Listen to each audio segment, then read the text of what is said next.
Licensed video games are often cursed. They're rushed, shallow, and exist mostly to cash in on the hype of a movie or TV show. They're products first and experiences second, but every so often one comes along that rewrites the rules. One that doesn't just capture the story of its source material, but expands it, deepens it, and makes you live it. For me, The Warriors on PlayStation 2 was one of those games. Released in 2005, it came from Rockstar Games, the same studio that had just shocked the world with Grand Theft Auto San Andreas. And while the GTA series had taught players how to cause chaos in massive open cities, The Warriors did something different. It zoomed in, it was tighter, grittier, and more focused. Instead of giving you a playground, it gave you a brotherhood. The game wasn't just a retelling of Walter Hill's 1979 cult film. It was a prequel, a reinvention, and in many ways, a resurrection. For those who had never seen the movie, it stood alone as one of the most stylish and brutal beat-em-ups of its generation. For fans of the film, it was a dream come true, a chance to step into the leather vests of the Coney Island gang and experience their story firsthand. And that's the magic of The Warriors on PS2. It wasn't about making you feel like a superhero. It was about making you feel like part of a crew, scraping by in a city that wanted you dead. They ain't shit. I know these fucks. I know the Warriors. They couldn't cut it with us, so now they're gonna try and take over. Well, I say let them try. The Destroyers made Coney Island, and that's all we gotta worry about.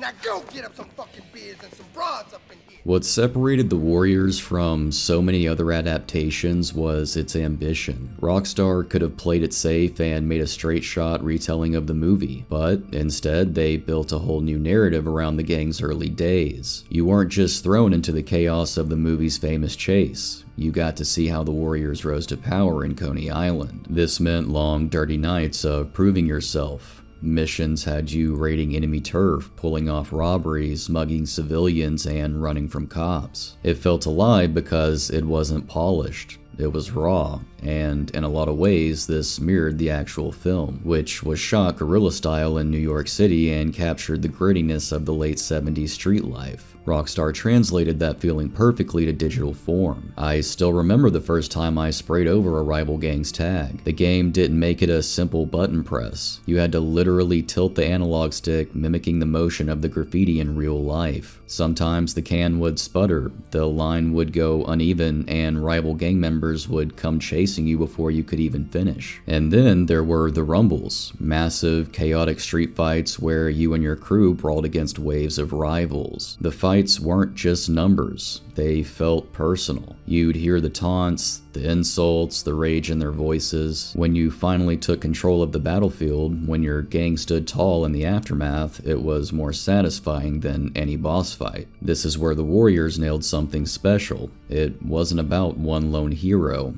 it was about the crew, and the crew felt real. We didn't come here to talk about the fucking weather. Just hand over the money you owe us, and we'll be out of here. You and hurricane turf now, Warrior? Only thing I'm giving you is a free trip to the hospital. You ain't making it any easy on yourself, Sanchez. Now pay up. Sanchez is mi familia, see? You want him? You have to go through us, man. At its core, The Warriors was a beat-em-up, and beat-em-ups live or die by their combat. But Rockstar pushed the formula beyond the simple punch and kick rhythm. The combat had weight. Punches landed with a crunch. Slams against walls or dumpsters echoed with violence. Weapons, bats, bricks, bottles didn't just feel like stat upgrades, they felt dangerous. But the violence was never empty. It was tied to loyalty. Every mission was built around you fighting with your brothers. You could give orders, coordinate attacks, or help them to their feet when they got knocked down. And in turn, they'd do the same for you. This sense of brotherhood was what elevated the game. It's easy for a brawler to become mindless, but when you cared about the characters, when you knew their quirks and weaknesses, because every fight mattered more. Losing a battle didn't just mean restarting a checkpoint, it meant watching your crew suffer. The game's tone was also unique for the time. Where GTA often leaned into a satire and dark humor, The Warriors was dead serious. It was stylized, sure, but it carried the weight of a gang struggling to survive in a hostile world. That seriousness gave the violence more impact. Every punch wasn't just for fun, it was for survival, for territory, for respect. And respect was the game's invisible currency. More than money, more than items, it was respect that let the Warriors thrive. Every tagged wall, every defeated rival, every mission completed added to that reputation. And that reputation was the only thing keeping your crew alive in a city of predators.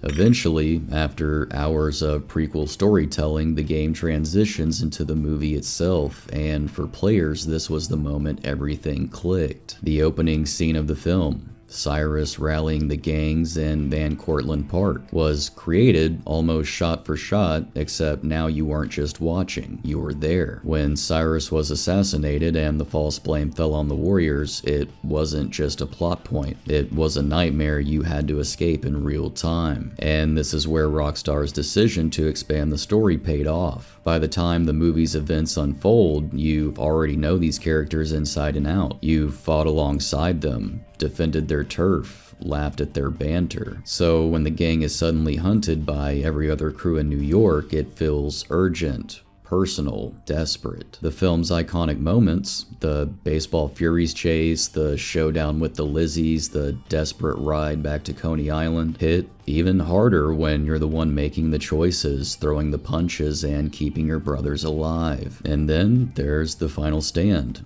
Reaching Coney Island doesn't feel like the end of a mission, it feels like the end of a war. Standing with your gang as the sun comes up over the boardwalk, hearing Swan declare, "When we see the ocean, we figure we're home." That's the kind of payoff only a game this immersive could deliver. You still looking for us? We found what we're looking for. No, it wasn't us. It was them. Warriors. You warriors are good. Real good.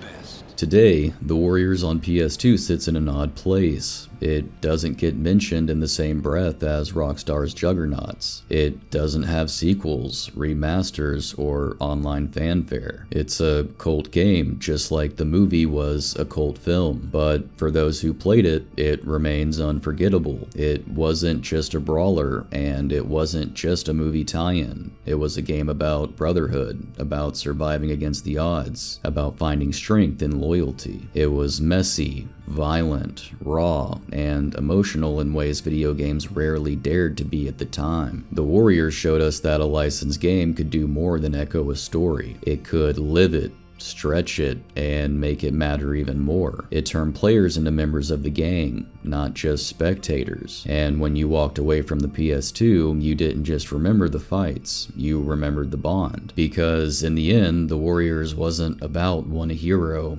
It wasn't even about victory, it was about making it back home together. And in a world as unforgiving as 1970s New York, that was everything. Thanks for watching.